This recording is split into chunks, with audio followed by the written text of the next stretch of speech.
lúc nào cũng xả cho bé là một cái luôn chế lù hay tiệt bé chỉ nhỏ dễ chỉ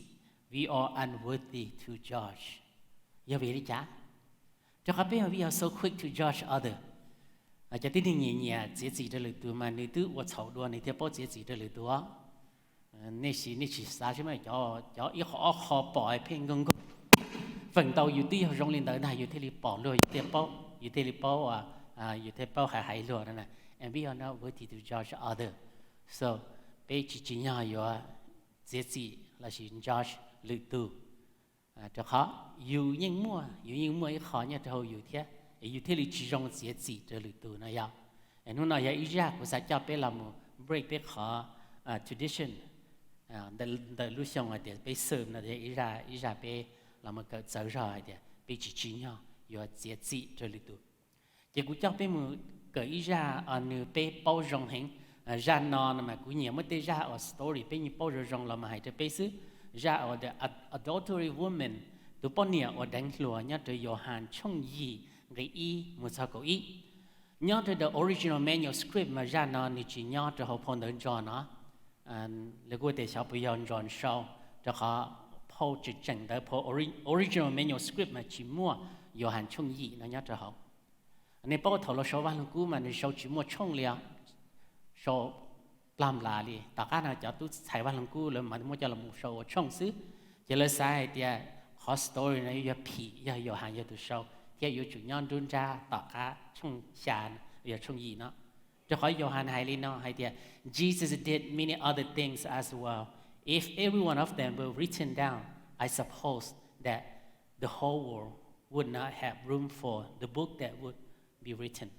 Giêsu anh đâu giả sát thế nào? Giờ giống một số giả sâu, của sai thì học anh tu nào, giờ chỉ mua chờ trâu chân đầu sâu nào. Chỉ do anh này tiền Giêsu mà anh đâu giả hành li, chỉ giờ sâu cả ta số giả Giêsu, tê đi nụ Giêsu, tê sự gì chẳng chắc nụ mình chơi, giờ chỉ mua khai chân đi, tên đầu ở sâu cho luôn nào. Cho scholar lấy chân cho ngày tiền vô Johann như tụi sau ra nó giờ giờ đi cho là gì cũng mới ra nó là một khi để bé hay tiền mua bé chỉ nhỏ là chỉ bé chỉ phi với từ chế chỉ cho họ we are not worthy cho họ bé dùng gì để bé chế chỉ để lừa từ thì mà bé chỉ bỏ bé tụi khen ngó bé một cỡ ra nó đường trong này hay lên nó Giêsu một trời sầu trong đồng chiến tranh thầu sống tu nữa cho các lọ cho họ lúc tuổi trẻ họ chờ sẽ được tôi cùng xong muốn hình chú trong lõi nhỏ buồn gì nữa nữ rậu kia sẽ đã cho sư phụ kia văn chữ cho cái trái thế cho phải lấy xài cho ít tụi nhẹ và đánh luận rau tua lỡ cho nữ lo sợ vấn đề để ba tin hình đó lỡ hai chữ Giêsu hay tiệt teacher this woman was caught in the act of adultery in the law of Moses command us to stone such woman now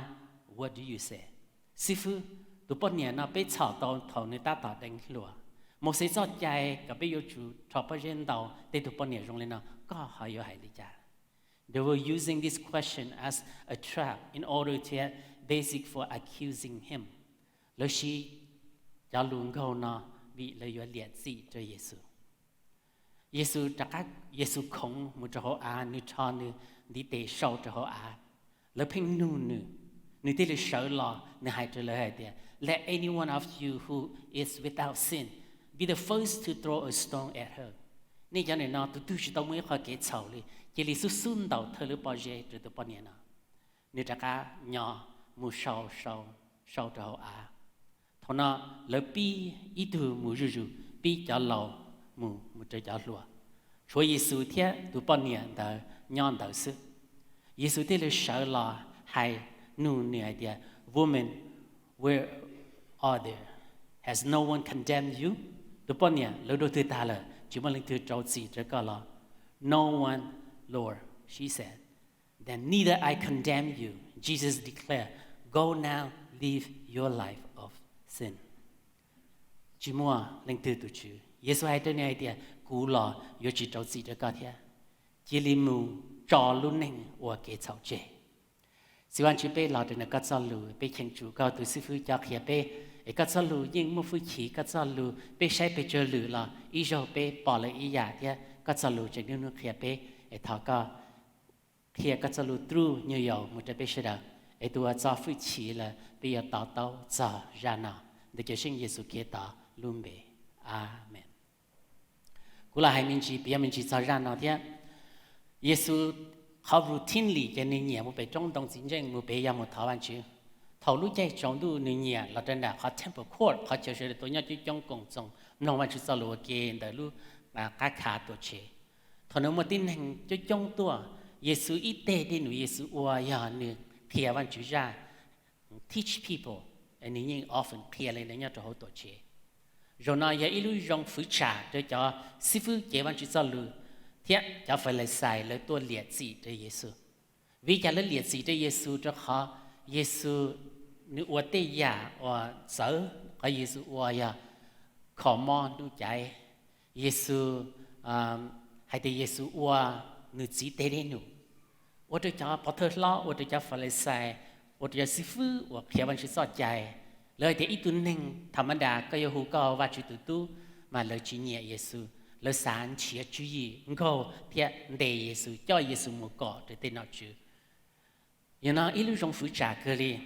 họ nó nếu giờ ý ra và chân tiệt cho họ là để tôi tụi bọn này và thầu an act of adultery mà người ta tạo đánh luận này để tôi được tiền này cho tôi tâm mình Giêsu này chỉ lấy thế cho tôi để Giêsu sẽ Giêsu yo hại lý cha lấy bao cho nên Giêsu này cho chạy hen Giêsu lấy những bao lấy những bao cho họ Mô-sê cho chạy ít từ xã phụ mà cho tin là xấu mà yêu chủ cho bao nhiêu đầu chứ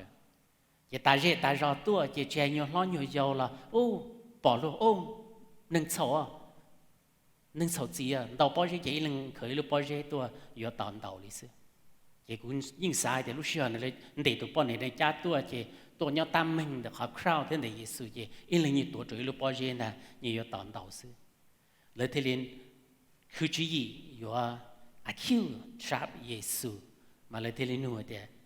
sư phụ tụi bọn này là bên đầy tàu thôn người ta tạo đánh luận thằng một số cho chạy cả bên tàu lại con này có hỏi vậy cha Giêsu chạy đi Giêsu không nhỏ Giêsu một số họ á chứ Giêsu chỉ tay lại đi thì chỉ là bên nung gì để có yêu lại cha Giêsu sợ là Giêsu thế thì nên chọn được nó này giờ tụi tao mới học cái xấu này nè without sin giờ nếu thấy tụi và sư đầu tụi bọn này đó ôi họ để biết sao chỉ thông thì ít việc biết mày thì Giêsu sau đó chỉ cho họ thầu lên nói Giêsu hay lên đó là bi ý lên mùi rù bi cho lầu một đứa cho lúa cái sao thì cho lầu tạo số mùa chỉ cho lầu nọ đùa đầu biên để chân để chỉ cho lầu dùng một cái sòng đầu đùa chỉ cho lầu số bi mùa cho lầu tha cho lùa một tắc á thầu cơ cho tụi bọn này để thấy Giêsu sức Giêsu thì ai thì lỡ được tư tha là chúng mình đi trâu chỉ đó có lắm nia thì tụi chú mua liền Giêsu thì ai thì cũ là yêu chỉ trâu chỉ đó có thế chỉ no more sin no more chỉ cho và chậu gì lắm bên mùa hải ra nó in detail lên nó hay thì bên chỉ nhau và từ giải chỉ đó là accusation mà vậy họ và bên nhiệt liệt chỉ bên nhiệt nhớ để tới tệ nhớ gì tới nhau nên tới nè bên nhiệt accuse lúc xưa nó accuse chỉ là hay lên nó lên chế lúc chỉ rong cơ là bao hay thì Giêsu yêu kia chỉ đi lúc vào luôn nó cho họ vì cho chạy nhưng hay lên đó chỉ thầu lấy cho tua chỉ lấy để sư phụ tụi bọn này nó bên tây tông được tiền thà đấy một số cho chạy nhiều chủ có bên một bao giờ sau thì tụi bọn này ở trong này nó con này có hay để trả very very good trap cho chạy như hay lên đó cho họ Levi cho chạy là cho Israel cho chạy Levi trong năng cầu ngày cầu Deuteronomy trong năng cầu hay thì tụi ở sau tụi nó chỉ nhau tua yêu chúng một bao giờ đầu cả tua để sử dụng cho liều vào Giêsu hay lấy cha Giêsu hay thì giả gì nó là Giêsu sâu cho chạy thì họ cho chạy có trâu gì Giêsu thì có giả là Giêsu sâu Giêsu hay thì có trâu gì lồng cho chạy Gioan trong cổ yên cái bây giờ ý hay thì tiệt cho tin hình lồng tôi chưa lúc đây chờ là cho nên Giêsu lại chỉ mua chạy trâu gì để lấy tụ Giêsu thì go ahead stone it nít chơi bao giờ còn nít tua một cho con nít watch lấy cho nhét chơi bao giờ để tụi bọn này nít tua lấy phong cho nó chú ấy thì Giêsu yêu tụ cho chạy cho nó một tụ bao nhiêu đó trâu gì, tôi có thể là xấu liền, Giêsu có ra gì là, và chỉ sao chạy có trâu gì là,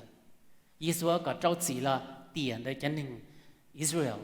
lúc chúng mới chạy trâu gì, cho họ nọ chú lồng tôi chưa té cả chờ lại lúc chúng mới chạy trâu gì, lúc chú gì nói lúc chú gì, tôi lấy cho tôi một trap Giêsu, nhưng một cái event tiền, nhưng một cái case tiền, để chỉ yêu chia tu giết gì, yêu chỉ nhau giết gì, Giêsu chỉ giết gì, thế, do chạy cho hai lên đó là Giêsu chỉ qua trở lên đó, cho họ Giêsu bảo là lúc xe, Giêsu bảo để lấy ra cứ chỉ gì tra, Giêsu sư, Giêsu chỉ qua lên là hai, if là bé mà muốn sai thì Giêsu lấy cha,เขาต้องพูดสักทีเราละสาเดเป้ส่วนตัวที่เป้รู้นิ่งมาเป้เนี่ย accuse other ยิ่งหีโดยอยู่ตัวเตนี่เช่นเนี่ยตอนเนี่ยป้อตอนเนี่ยเยอะตอนเนี่ยเดอร์เนี่ยโอเลนเดอร์นะไอ้เป้ย้อนเด้จะเป้ตัวเตตัวต่อตัวตีอย่างย้อนเจเป้จอยย้อนเนี่ยเดอร์ we often accuse people เป้ที่ชิป้อแต่เป้ search ตัวเก่งก็เก่งจละเก่งย้อนเดือดจอดใจเป้เอาช่วยเขาเป้สอนทันเขาไอ้เป้ยังว่าเก่งเฉาเป้ชิมุตัว perfect thì xem mà bên nhà liệt sĩ bên nhà accuse other bên nhà muốn cho chạy là hại. This is the law.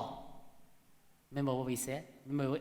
in the board meeting? Remember bên tây cái sala? Anh muốn cho chạy lên này. This is cho chạy hại lên nó này. Yeah. Bên chuyện gì nhỉ? Cho chạy hại lên đó là it is the other way. Yeah, that we can ra là bây ra chỉ nhau bây giờ được cho chạy. Thì hiện đâu tụi muốn policy muốn bài law thì là cho chạy hại lên nó. bây giờ cháu văn lùng cú mà sẽ là để văn lùng cú văn chúng một cái ra gì it's okay thì sẽ tới bây giờ cháu những cái policy những cái constitution và bị chỉ là bị sâu thế này mà này thì chúng một trâu gì bây giờ trâu gì để tiến hành bây giờ accuse lại tu bây giờ sĩ cái trái là một chữ bên trên tên nào họ quay nó cũng nói thì cái trái chỉ rong cái trái như rong thì mà cái trái ấy còn cái lại giờ thì chỉ nhau trâu gì bây chỉ sao trâu gì chỉ nhau ra bây giờ chủ ra, chỉ sau thì ít họ là cho chạy lên là chủ lên nào, nhưng mà cho chạy lên đó là Giêsu thì chịu à, Israel cho chạy thì chỉ nhau yêu chủ đầu bao giờ là Giêsu chỉ là trâu gì, Giêsu chỉ đầu cả lên đầu bao giờ, Giêsu cũng chỉ đầu thì cho chạy chỉ trong thế, thì there's an other way, và bây giờ tin rằng nhau is an other way, bây chỉ nhau yêu đầu look in a possible way thì bây giờ đầu bây giờ chủ ra. chỉ sao bên gì chỉ sao trâu gì, ta ra là chỉ liệt gì, you're not worthy, I'm not worthy, bây chỉ nhau, you're gì cho lụt tu, so giờ cho chạy hai lên đó là we need to look other way, chỉ sao bên hai điểm, cho chạy hai lên đó gì, bây giờ chủ trâu gì đó sự, for sure, sao in nu béo cháu vẫn chỉ sao lụt bây giờ rồi á, thì chỉ anh bây từ là, in nhau học policy bây sau đó hôm đó nè, ni mà bây trâu gì xử lý cái sao bây giờ cho thấy cho bây giờ cho anh văn chuyện we should know để văn chuyện là cha Giêsu là cha chỉ có cho chạy ở chuyện bé nên nó bây giờ được các chú phụ đã chỉ bây giờ được cho cái lúa bây giờ được cho chạy let the love of God rule bé chỉ sao chỉ the law là một rule bé bây giờ under the law bé free of the law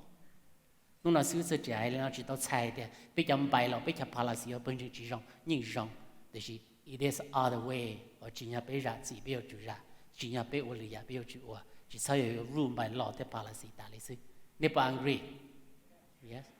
就 teacher 我了哩。你就 agree 了，我也 agree 了。accuse， 他被 accuse， 他被你列字这里头。We are not worthy to judge or accuse other people。耶稣理解，耶稣 recording， 耶稣上的。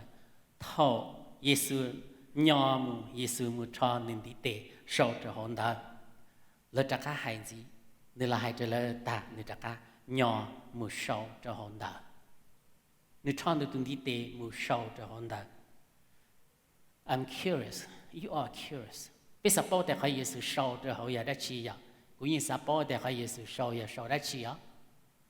you need had nothing to do and làm một khi xứ lọ là ya đã chi nè cũng có perspective, so you might have your own perspective.แต่ที่กูใช้ที่เยซูยอม recorded, เยซูยอม show เลยรู้เบ show เลยเด็กเจ้าโอ้ก็ Mr. A cái hay đó là Mr. B cái hay đó là oh yeah the B show is a documented is recorded con nè hay lùa yo con tiếng mò họ nói thế này nè bữa sau thì Giêsu yo show lên cho họ á thằng nó nhau một show lên nó này như yo record lấy tên cái số record tên đủ là hành dấu liêu vào nè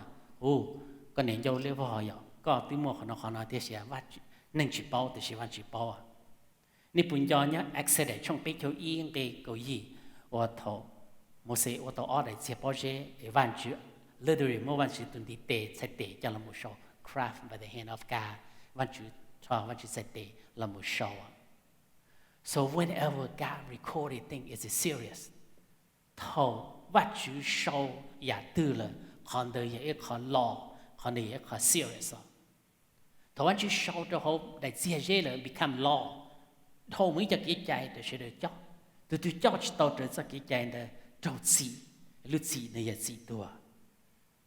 ấy bé thì chúng mình từ đi the law đó họ văn chữ commanded ý mình cổng cái sẽ là bé cho chỉ tao chúng mình từ cho tao cổng cái đó đó họ có sầu những cái sầu tan cho chúng mình từ uất tao thọ văn chữ recorded nobody can get away from his recording văn chữ hay lý giải là it meant to be ấy yêu chỉ tao trở lại hoàn đó yêu trâu xị, ấy thằng lớn yêu liêu vào rồi tụi bọn nhà nó lấy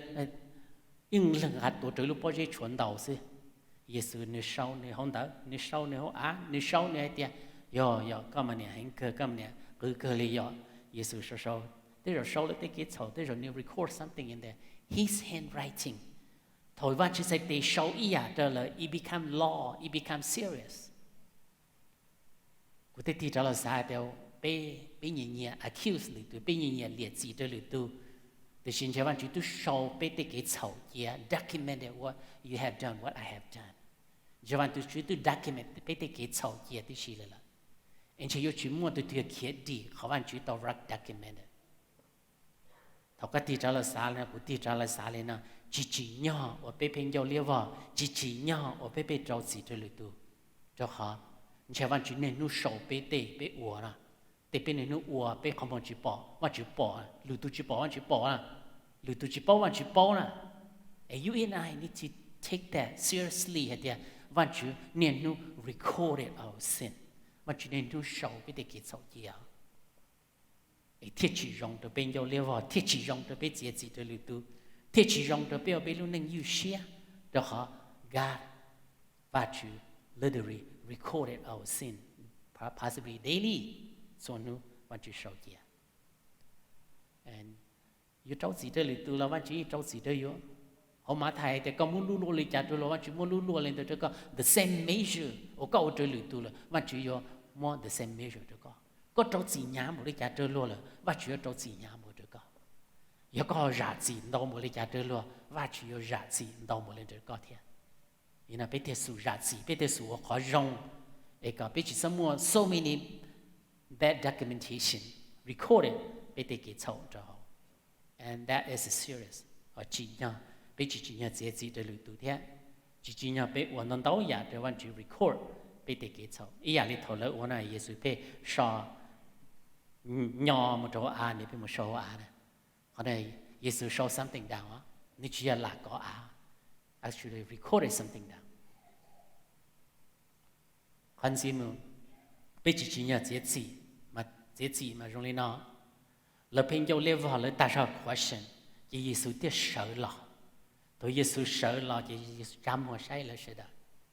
chỉ Giêsu chỉ có trâu gì Giêsu chỉ có rạ gì thì Giêsu cho hai lên nó sự let any one of you who is without sin be the first to throw a stone at her chỉ tôi chỉ muốn ít họ xấu lênตัวชิมิเขาเฉาเลยนะเกี่ยวนึกว่าถ้าเท่าตัวสู้ดาวปอเจโดยตัวปอเนี่ยเนาะnếu có sai thì Giêsu hay cho có hay cho cụนะก็บนเตากูบนเตาอ่ะ perhaps you may claim to be a Mr. or Mrs. Perfect this is only people don't know but God know ตัวตื้อชิมัวเกี่ยวเฉาเลยนะเกี่ยวตัวเดือดซุ่มเตาthầu nó cho lập pi trò lại cho bao giờ lấy ý linh tổ trời lúc bao giờ lấy bị trả lời lúc bao giờ thầu nó lấy bị nhiều mùi nhiều lời rủi mà muốn chết tao bị cho lòng cho lúa mà li mù tao cả cú tí đó là xã cho bé nên hồi nào thì tao bé bỏ lúa tiêu ấy đã chi nè bị chỉ son dầu liệt vỏ bị chỉ so yo nếu như trong đời tiền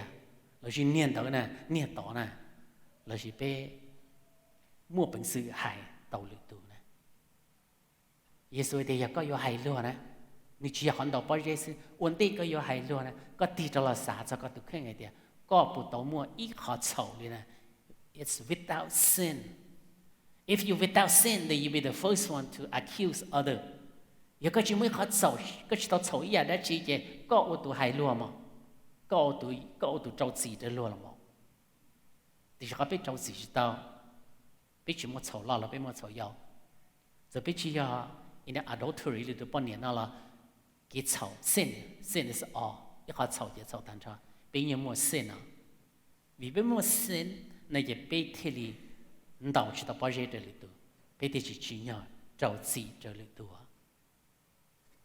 Nếu nói có bỏ lỗi ở đây chỉ có bỏ tụ nó fall into sin, có bỏ lỗi ở chỉ xấu này cái sao mà trâu gì,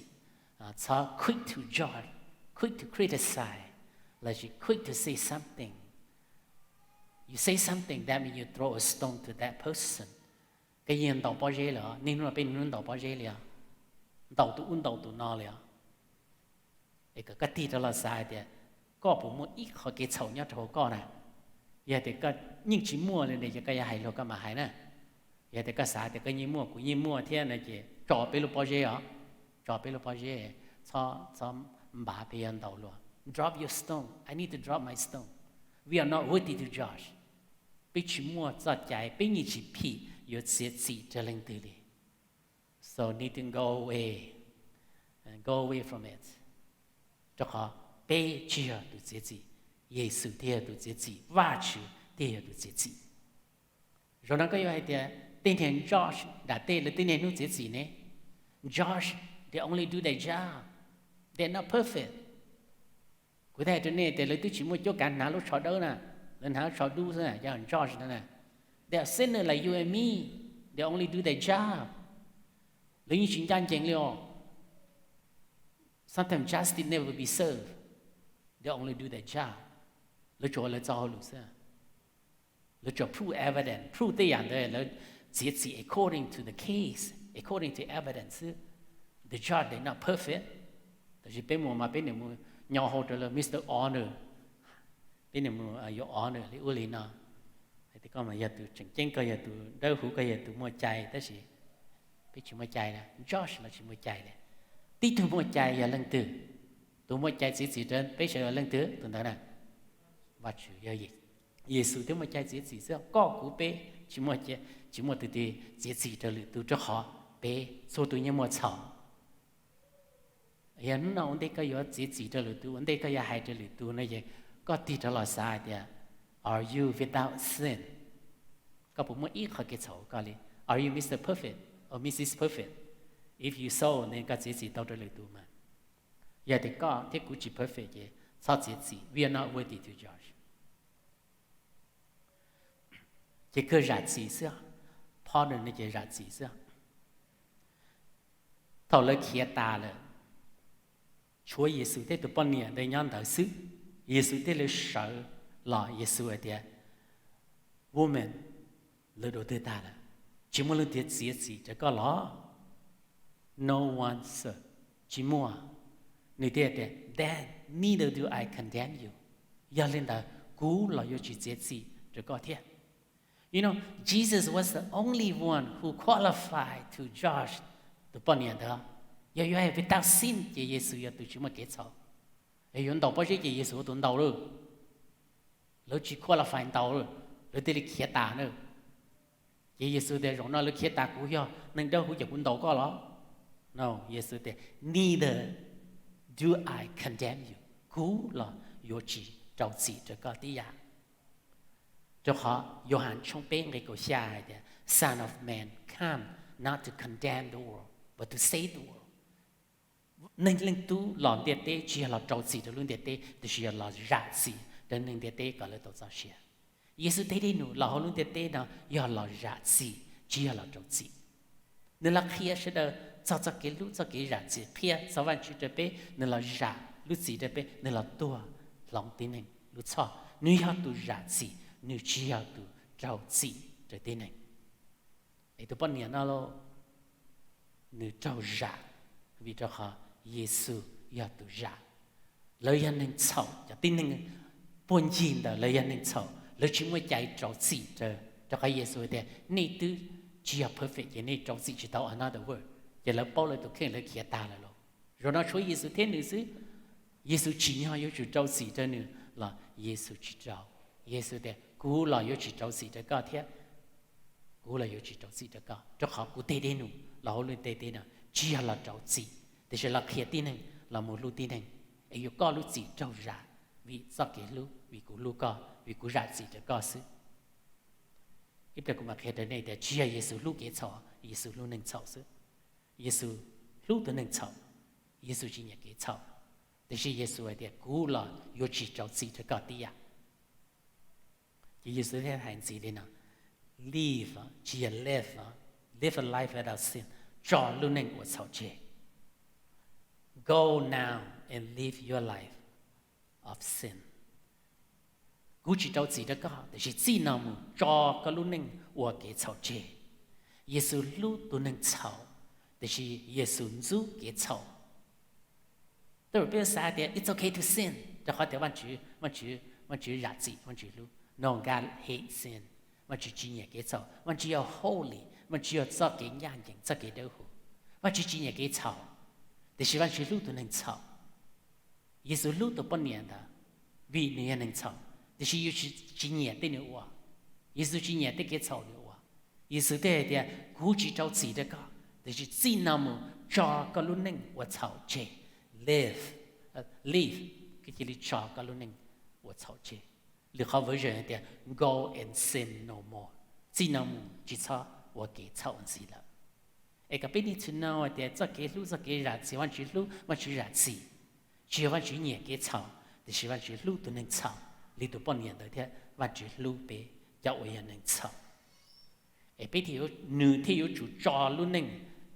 chỉ là nhỏ luôn nên của chảo thì chỉ trò luôn nên của chảo chế and we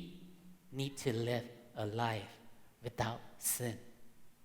cho họ quan chỉ nhẹ cái chảo nó này bị chỉ nhỏ yêu chế trị rồi cho nên sao live a life without sin bây giờ luôn nên và cho cái sao chế cho họ và chỉ nhẹ cái sao bị chỉ nhẹ chế trị ya rồi lựa đủ ya bị và sao đi ya bị continue sin là ya bị sin à và chỉ nhẹ cái sao và chỉ lúc cho nên sao liền ra nó nói thì bây chỉ nhớ chế trị mà cũng sao mà làm mà apply cho bây giờ nó hay thì we are eagerly to judge others without realizing our own sin. Bây mà nhẹ chế trị cho lụt, bây nhẹ hay lụt, bây nhẹ trao trị cho lụt, thì chỉ bây chỉ bỏ bây nè, bây chỉ bỏ thì bây rong lý giải. Nó rồi cũng tôi biết họ illustration ở trên này, thằng này tới tuần đi tệ nên mà chơi luôn, bây giờ tôi trả cá lò. How many finger come back to you? Non đâu tụi đó là vậy, có nè, ít tụi đó luôn, đó luôn mấy khó sao,แต่是古了，我冇那tụi了，要古就幾臭，我冇到行啊，而收到地到嚟就tụi nó，我臭呢，有冇幾臭到行的呢？而臭我啲點一度點行熱節氣就是熱朝氣這裡度，熱海裡度，啲只樣要海裡度啊，只樣要朝氣這裡度啊，就好有了你冇幾臭就有的，所以去我嚟了我了，有你冇留下。the get va chữ lúc họ mua you need to perfect the van chữ lúc họ mua van chữ lúc dự van chữ lúc xuân địa you need to đau you need to rong ta and make sure you just saw ping chế chỉ ping hại lên được we are unworthy to judge there bây nhiêu chỉ nhau bây nhiêu chỉ phi ở từ chế chỉ了Jesus the only one to qualify to chế chỉ Jesus đi chỉ chế chỉ nè cái có thể của họ ya lên từ cái bây họ ping giáo bây họ trâu chỉ cho lựa tu, bây chỉ nhau yêu trâu chỉ cho lựa tu, we are not worthy. Keep in mind lên đó. God loves sinner but he hates sin. Và Chúa lúc cho nên xấu lấy có lấy của bé sợ đó. Và Chúa lúc bé thì Chúa chỉ nhận cái xấu. Mọi nhà và Chúa y và Chúa chỉ đạo, all và Chúa xấu. God never lie and God never sin. Thì we often lie and we have sin. Và Chúa lúc sinner, và Chúa lúc cho nên xấu lấy bé. Thì Chúa chỉ nhận cái xấu. Tuy nhiên là we should live a life of sin. Bây giờ Chúa cho luôn nên我操chế, bây giờ luôn nên我操chế cái ya, sau lên đâu hỗ trợ bạn chứ, chỉ sao sau từ từ trở lúa, chỉ sao chỉ trở lúa, cho họ we know what they, bây giờ chỉ nhau thế, we didn't do any better than other, we always whole bunch of sinners. Quay đến đây thì people come to church, not perfect people, but whole bunch of sinners come to church, they want you the only one holy, want you the only one holy, worthy to be praised. Bé rong ý giả sư, chỉ nhờ bé ý lần sai tàu ý lần phụ ý lần lưu ý lần giả gì đó ý lần chỉ sao gì đó ý lần, và chú thì chỉ gì đó bé, giờ bé lưu từ là văn chú lưu bé giả gì đó lưu từ là văn chú giả gì đó bé, cả bé họ gì lưu từ là văn chú thế, amen. Sẽ được sống chung. Sĩ quan chỉ biết ở chỗ đến lúc nào bé cháu giờ cái cha mình vào tôi cùng sống cái bé hở có lần lúc số hùng có bé thọ cái tiếng có bé hùng nơi đây chỗ chữ ca là trên đó có bé cứ nó cái cho lu remind bé hay đấy bé